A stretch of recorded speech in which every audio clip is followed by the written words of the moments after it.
Hey guys आ गोटे नुआ recipe रे आपण मानक स्वागत। तो चलतु आम प्रिपेयर करवा बिना पुर दिया सुजी काकेरा।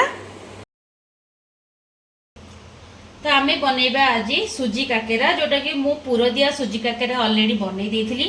तो आज बनइबा आम आज साधा काकेरा बनइबा बिना पुर दिया। तो से मु नहीं जाइए गोटे कप सुजी आ तार छोट कप रे मु नहीं जाइए चीनी आउ किछि गुजराती। तो आमर साधा काकेरा रे आमर बेसी किछि दरकार नहीं, बस सुजी चीनी आउ किछि गुजराती पाउडर। तो आम एबे गरम करदबा पानी को, पानी रे सुजी को पकेइकी आम जंतीबा। एबे मु कड़ाई रे पानी दे देछि, पानी रे ऐड करबा आम किछि लूण। एबे आम ऐड करबा 1 स्पून तेल, कहीं आम पानी रे तेलटा ऐड कले आम जो जंतणीटा सुजीटा आम जंतीबा तो सेटा लागबनी, तो भल भाव में छाड़ी जीव, आमको गढ़ला बेलू भी सुविधा हम। तो यहाँ को आम भल भाव में फुटिया को छाड़दबा। तो एबे आम ऐड करबा एथिरे गुजराती। तो यही टाइम रे आम ऐड करदबा चीनी।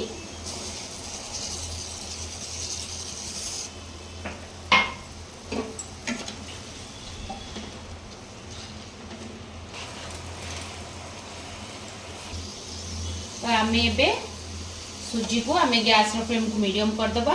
धीरे धीरे सुजी को पकईकी आपको आम भल भाव में मिक्स करदबा। तो आपड़ सदाबले मीडियम फ्लेम करके सुजी को ऐड करेंगे और धीरे धीरे आम सुजी को पकईकी आम पकड़। जो हाई फ्लेम करेंगे जल्दी पानीटा को से ऑब्जर्व करदब, आम सुजीटा टिके कंचा रहिबो। तो से आम मीडियम फ्लेम करके सुजी को पकईबा और भल भाव में गोलेबा, जिते आम गोटा रही कि बिंडा रही।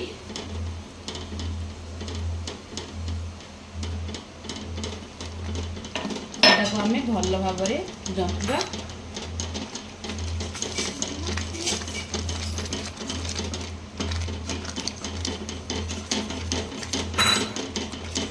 तो स्लो फ्लेम रे हमको मिनिमम 5 मिनिट्स लगे, 2 ରୁ 3 मिनिट्स मिनिमम टा।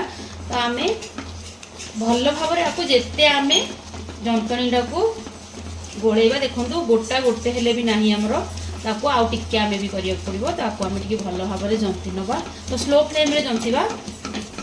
गैस फ्लेम को मझिरे धीरे हाई करथबा, पुरी स्लो करथबा। डायरेक्ट आपण हाई करिके जमा रखिबेनी, स्लो स्लो करिके ताको घंटीबा।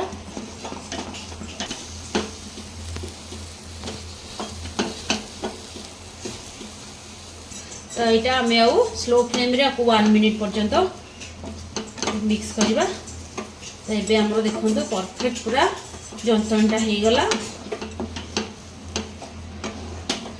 आमर जंतणीटा पूरा परफेक्ट हो गला। आम गैस फ्लेम को ऑफ कर नबा।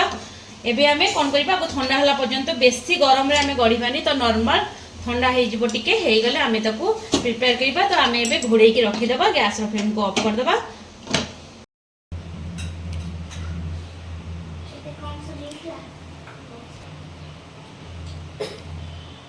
तो आम एबे प्लेट को काढ़ी नबा।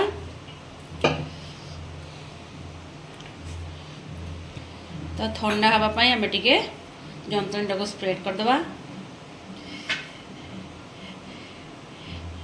पूरा ठंडा रे आपण करिवेनी, टिके बहुत गरम अछि एबे, बहुत गरम भी जमा आपण करि नॉर्मल हेले आमे ताको गाढ़ीवा तापरे। तो मुझे नहीं जाइए किसी तेल, आम तेल को एमती हाथ में लगे दबा। तापर आमर तो पूरा बढ़िया भाव में जंतणी हो जाए, बहुत चकड़िया भी पड़ोनी, आमर पूरा आमर गोटा भी नहीं। तो आम एबे आपण जमी आम काकरा बनाऊे से भाया आम सेप देदेबा। ताको भल भाव में आम राउंड सेप फास्ट दबा।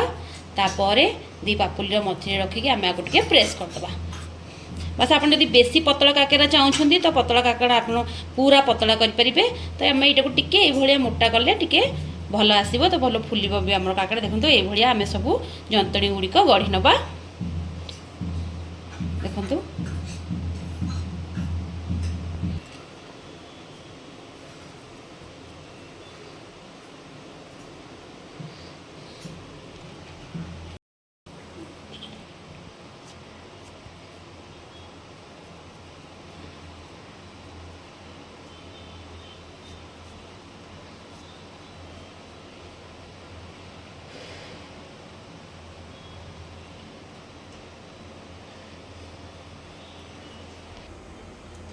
तो आम ए कड़े बसई नवा तो आड करवा तेल छाणी तो तेल को आम भल भाव में गरम हाँपाई छाड़दबा।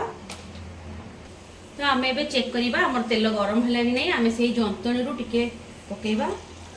तो अलरेडी आम तेल गरम हो गला पूरा ऊपर को आमर तले लगुनि तो यहाँ को आम काढ़ी नवा। तो आम ए जंतणी आम जो बनई रखी काकरा एवं को गोटे गोटे पकेबा।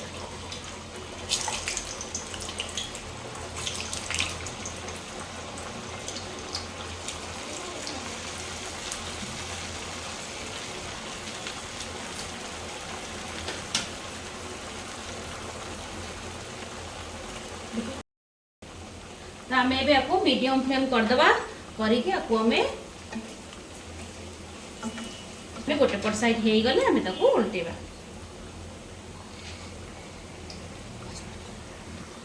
तो आम काकेरा गुड़ी को एपट को उल्टे नवा गोटे पट साइड आमर।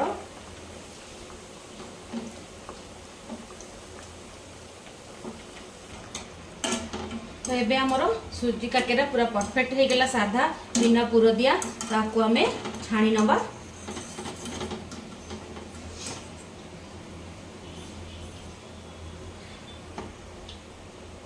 तो ये आम छाड़ी नवा। देखो पूरा तेल भी जमा पीनी आमर।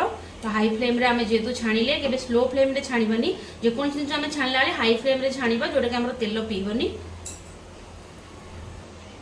तो आम आउ सब गुड़िक पकईदबा। तो आपण जदि बेसी तेल रे काकेरा को फ्राए करिया को चाहू नाहंती तो आपण माने एमती नॉर्मल तावा रे घी आउ तेल पकेकी आमे सुजीटा को जेतो आमे जंती देइजे तो सेटा हमर कंचा रहबनी। तो आपण जदि तेल रे छाणू नाहंती ताले आपण नॉर्मल तावा रे तेल किबा घी पकेकी आपण सेकी के खाइ परिबे।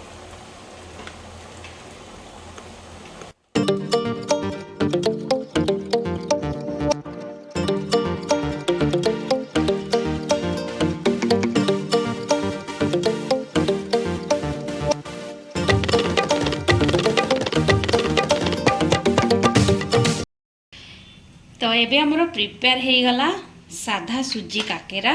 तो बढ़िया भाव में प्रिपेयर हो आपण मैंने एमती घरे बनातु टेस्ट करंतु आउ कमेंट करंतु आपन को केमती लागला सुजी काकेरा। तो मो चैनल को निहात भाव में लाइक शेयर सब्सक्राइब करंतु आउ गोटे नुआ रेसिपी सहित आपण मान सहित देखा आउ गोटे नुआ वीडियो रे। रहुछि जय जगन्नाथ।